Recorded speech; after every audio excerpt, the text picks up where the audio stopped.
मंडळी नमस्कार. आता गणेशोत्सवात सगळीकडे दंगे, धोपे, हिडीस नाच, नको नको ते प्रकार पाहून आपण खरंच वैतागलोय. असं वाटतंय की खरा गणेशोत्सव आपण विसरलो की काय? आपल्या महाराष्ट्राला लाभलेल्या परंपरा गेल्या कुठे? पण आजही काही गावं आहेत जी आपल्या महाराष्ट्राचं नाव उंचावणाऱ्या परंपरा जोपासतायत. पिढ्यानपिढ्या ते अंमलात आणतायत. असंच एक आदर्श गाव मोरेवाडी. या गावात आज सुद्धा एक गाव एक गणपती ही प्रथा सुरू आहे. होय, एक गाव एक गणपती.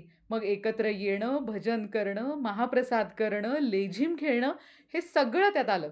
मला या गावाचा मनोमन अभिमान वाटला. अशी गावं आज परंपरा जपतायत आणि महाराष्ट्राचं नाव मोठं करतायत. चला त्यांना भेटूया. हां.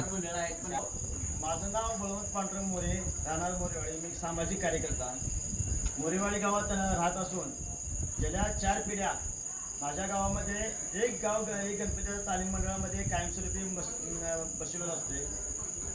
परत जे इतके दिवस ह्या गावामध्ये पूर्णपणे एक गाव एक गणपती असल्यामुळं कुठल्याही पद्धतीचा दुसरा गणपती रंगीत नसल्यामुळं ह्या गावामध्ये एकजूट आणि एक पारंपरिक पद्धतीनं गणपती आणला जातो आणि पारंपरिक पद्धतीनं सांप्रदायिक पद्धतीनं अनंत चतुर्थीला गणपती घालण्याची सुविधा केली जाते.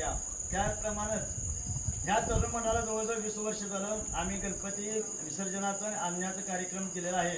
तर त्याने प्रत्येक वर्षी अनंत चतुर्थीच्या आदल्या दिवशी महाप्रसाद ठेवला असतोय आणि सर्व गावाला हा महाप्रसाद दिला जातोय आणि महाप्रसादामुळे सर्व गाव एकत्र येऊन हा कार्यक्रम मोठ्या पद्धतीने साजरा केला जातोय. ह्यामध्ये कुठल्या पद्धतीचं राजकारण वगैरे कुठलं न आणता सर्व कुटुंब सगळ्या पद्धतीनं या गावामध्ये येऊन या पारंपरिक गणपतीचं विसर्जन हा सगळ्या लोकांनी खबरीवरीनं दिशेनं आणि प्रामाणिकपणानं इथं येऊन सगळ्या आनंदात हा गणपतीचं विसर्जन अनंत चतुर्थीची केले जाते.